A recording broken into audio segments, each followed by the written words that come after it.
श्रियकान्ताय कल्याणनिधये निधयेतिनाम् श्रीवेङ्कटनिवासाय श्रीनिवासाय मङ्गलम् लक्ष्मी सविभ्रमालोकसुभ्रूविभ्रमचक्षुषे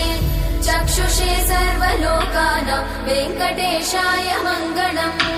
श्रीवेङ्कटाद्रिशृङ्गाग्रमङ्गलाभरणाङ्गये मङ्गलानां निवासाय श्रीनिवासाय मङ्गलम् सर्वावयव सौन्दर्य सम्पदा सर्वचेतसां सदा सम्मोहनायास्तु वेङ्कटेशाय मङ्गलम् नित्याय निरवध्याय सत्यानन्दचिदात्मने सर्वान्तरात्मने श्रीमद् वेङ्कटेशाय मङ्गलम् स्वतः सर्वविदे सर्वशक्तये सर्वशेषिने